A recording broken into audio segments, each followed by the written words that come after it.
सरकार जिसने हमें आश्वासन दिया था, पहले टर्म में नहीं किया, दूसरे टर्म में भी नहीं किया। हमें बुला के बातें हुई, आखिर तक ऐसा लगता था कि हमारा काम होने वाला है।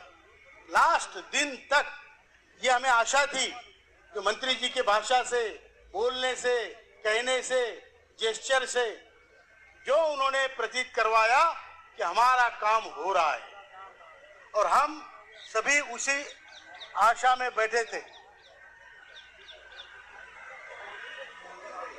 हम उसी आशा में बैठे थे। जब भी वो महाराष्ट्र में आए, उनको मिले, हमारी बहनें मिली, लोग मिले, हम मिले, वो हमारे गले में फूल माला डालते थे, हम बड़े खुश हो जाते थे, हम जीत गए। लेकिन उन्होंने हमें उल्लू बनाया और हमारा काम नहीं हुआ। लेकिन हम भी वो लोग हैं, क्योंकि हमारी संख्या ज्यादा है, भावनाएं तीव्र है, तो हमने कुछ कहे बगैर जो जो जिले के अध्यक्ष हैं उनको बोला, आपको जो करना है करो, हम कोई फतवा नहीं निकालेंगे। और इलेक्शन में उसका परिणाम दिखा। जो उनका 400 पार का नारा था, वो 240 पर आ गए। उसमें जो भी कारण होंगे, उसमें एक कारण ईपीएस का निश्चित है। लोगों की नाराजगी लोकतंत्र में ऐसे ही प्रकट होती है। हमने जानबूझ के तो कुछ किया नहीं, लेकिन लोगों की जो नाराजगी है। कौन बात कर रहे हैं भैया? राज राज राज अरे तो वहां से हट जाओ और बात मत करो वहां पे। कलाम आप भी हटो।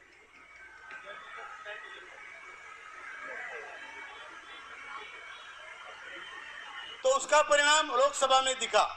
अभी हमने कल प्रेस कॉन्फ्रेंस, परसों की प्रेस क्लब में हमारे काफी भाई थे, हमने वहां स्पष्टतया कहा है कि अगर हमारा काम महाराष्ट्र से इलेक्शन से पहले नहीं होता है, तो ये जो सरकार है जो हमें झांसे दे रही है, उसका एक एक एमएलए भी चुन के नहीं आने देंगे। और ये कहने के लिए हम मुंह से ऐसे ही नहीं कह रहे हैं। महाराष्ट्र में आपकी संख्या तकरीबन वोटों की जो हमारे संगठन के आदेश पे चलेगी, उसकी संख्या है 1 करोड़, और उनकी सरकारें बनती है 1.25 करोड़ में। समझ रहे? तो ये सिंह साहब जो बोल रहे थे अदृश्य शक्ति, ये शक्ति आपके पास है। अभी तक हम सिर्फ विनती कर रहे थे।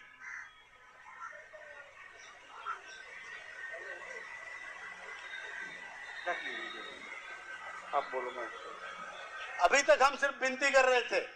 अभी हम कार्यान्वयन करेंगे, हमारी शक्ति का उपयोग करेंगे, क्योंकि युद्ध खत्म होने तक ब्रह्मास्त्र रखने में कोई फायदा नहीं है। बराबर है कि झूठ है? और ये निर्णय से आप सहमत है कि नहीं है? अगर हमारा काम नहीं हो रहा है, आपके हमारी दाल, हमारा चावल, जो खिचड़ी आप पका रहे हैं, उसमें से अगर हमें एक छोटा सा दाना नहीं मिलता है, आपका झूठा भी नहीं मिलता है, तो उस खिचड़ी में, उस सब्जी में ढेर सारा नमक डालने का काम हमारा है।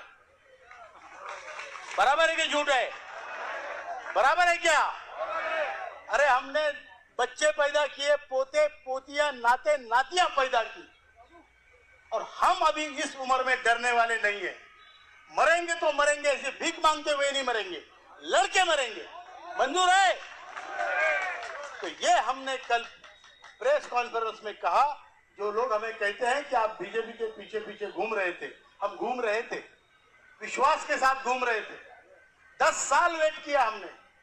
अभी होगा, प्रधानमंत्री जी ने कहा है अभी होगा। अब नहीं होगा तो नहीं होगा, लेकिन जो हमारा आचरण होगा उससे बुरा तुम्हारा आचरण होगा।